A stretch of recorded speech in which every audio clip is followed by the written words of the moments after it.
En la década de 1970, Uruguay vivió una época de intensa agitación política y social.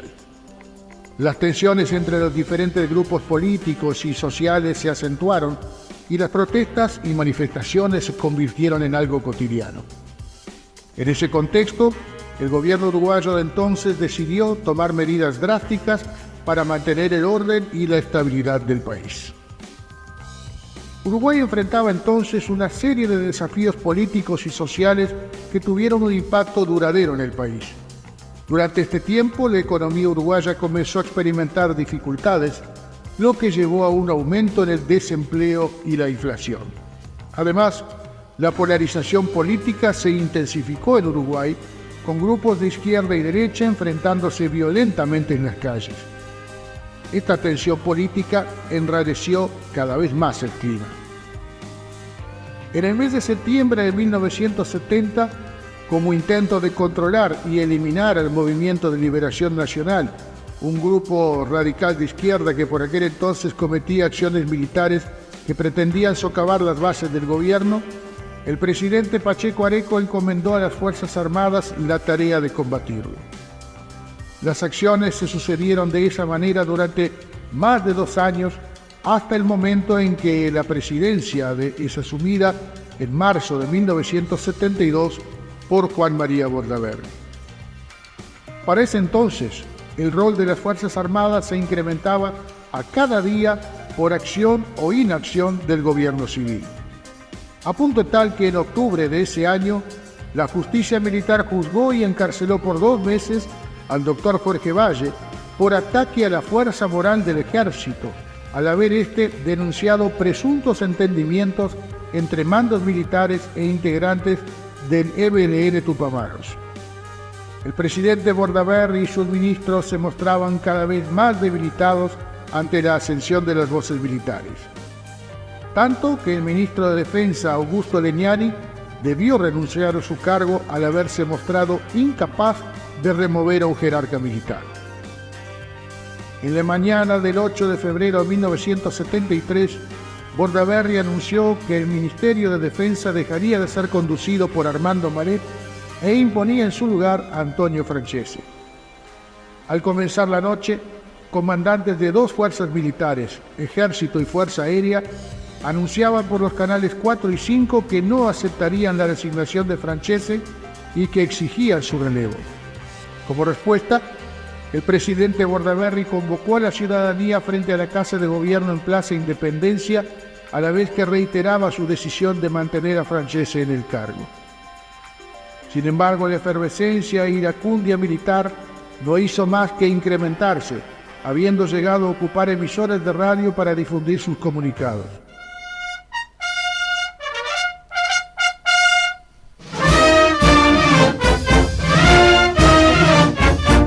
Comenzaba de esa manera a gestarse lo que finalmente el 27 de junio de 1973, hace exactamente 50 años, culminó con la confirmación del golpe de Estado cuando se disolvían las cámaras legislativas, dando paso así a una larga dictadura, la más larga que recuerde la historia de nuestro país. Durante este periodo, los derechos humanos fueron violados sistemáticamente. La libertad de prensa fue restringida y se llevaron a cabo numerosas desapariciones forzadas y ejecuciones extrajudiciales. La economía del país también sufrió, ya que la dictadura implementó políticas económicas neoliberales que aumentaron la pobreza y la desigualdad. La represión y la tortura fueron herramientas comunes utilizadas por el gobierno para mantener el control del país. Los métodos de tortura incluían la privación del sueño, la simulación de ahogamiento, la exposición a temperaturas extremas, la electrocución y la violencia sexual.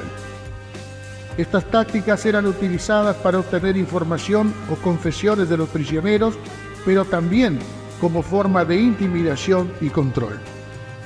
Los efectos de la tortura eran devastadores tanto física como psicológicamente. Muchos de los prisioneros políticos sufrieron lesiones permanentes y discapacidades debido a la tortura, mientras que otros murieron como resultado directo de ella. La tortura también tenía un efecto duradero en la salud mental de los sobrevivientes, muchos de los cuales experimentaron trastornos de estrés postraumático, depresión y ansiedad durante décadas después de su liberación. Durante ese terrible periodo, muchos uruguayos se vieron obligados a abandonar su país y buscar refugio en otros lugares. El exilio fue una experiencia dolorosa y traumática para muchas personas, pero también fue un momento de solidaridad y resistencia. A través de organizaciones, los exiliados uruguayos mantuvieron viva la lucha contra la dictadura desde el exterior. A pesar de las dificultades y el dolor, el exilio y la resistencia también fueron momentos de esperanza. Muchas personas encontraron en el exilio una oportunidad para crecer personal y políticamente y para establecer conexiones internacionales que serían valiosas en el futuro.